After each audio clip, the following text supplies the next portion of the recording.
Once, there was a young girl named Sue who could run in an unusual way. Sue would fall asleep, and once asleep, she would find herself in a peculiar world run by sinister creatures. These creatures had long, dark tentacles that they would use to ensnare their victims. Sue was never worried because she knew she had the power to control everything in her dream world. That changed one night when Sue fell asleep on a car ride with her parents to the beach. As Sue drifted off to her slumbering world of mystery and horror, she noticed something was off this time.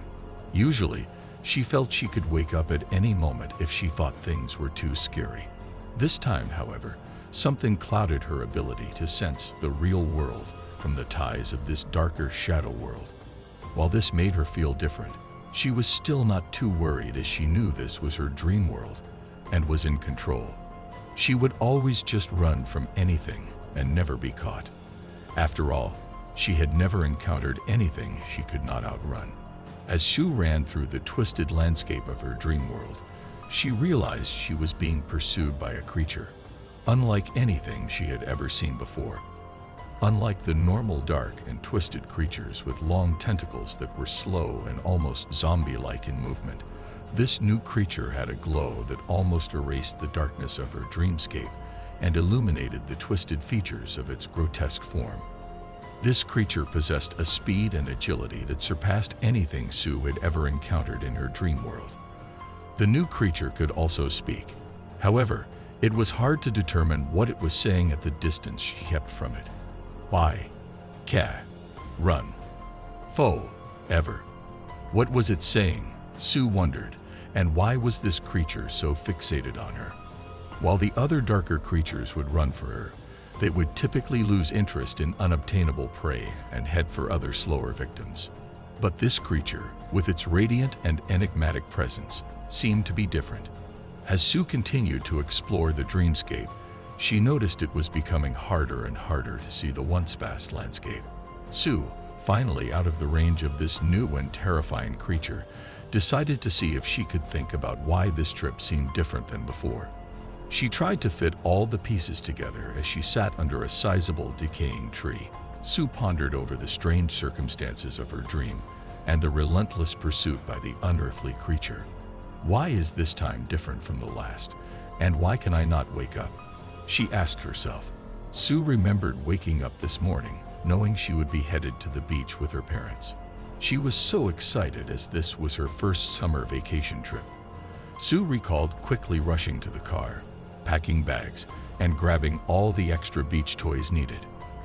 As Sue sat and reminisced on this morning's events, she wished she could go back and never fall asleep on the car ride. She thought, what if I never wake up and miss my whole trip? What if? Sue quickly realized that she had sat for too long and that things around her were getting brighter, a sign that this new creature was getting closer and it was time to run again. Sue had let the creature get close enough this time to hear the screeching words coming from its mouth. It was more like nails on a chalkboard turned into a horrifying melody. You can't run forever. Sue wondered what this thing was and why it wanted her so badly. With no time to think, she looked toward the creature and saw that her dreamscape was not only being consumed by the light, but that what was left after it passed was nothing. No land, no sky, no grotesque monsters with tentacles ready to capture its prey. Simply nothing. What could this mean, and why was she being pursued by a creature that seemed to defy the rules of the dreamscape?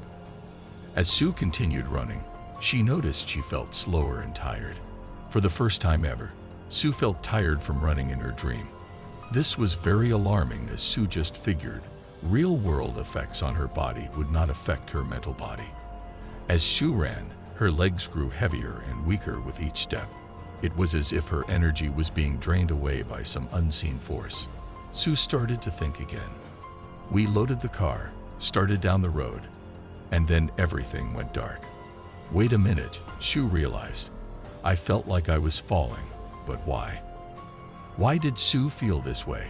Sue had hardly any time to think about this as she heard a new voice, different from the creature chasing her, saying, "Don't go into the light." Sue thought to herself, "No kidding, Sherlock." But she did not know why or what to do other than to let her last bit of energy out and fall victim to the pursuing creature. Sue fell to the ground, finally out of energy. She stood and turned to face the creature and accept her fate. As the creature moved closer, she noticed the almost human look of its figure, like a beautiful lady with a long dress on and a sweet, inviting smile that comforted her. Sue, Sue, you can't run forever. As Sue reached out to the creature began to change form into something more otherworldly. The skin of light began to almost run off the lady's face to reveal a skull with sunken eyes and sharp teeth. The creature's once inviting smile turned into pure terror, and her once welcoming embrace turned into a cold and empty void of hollow desolation. Sue's heart raced as she acknowledged the true horror she was facing.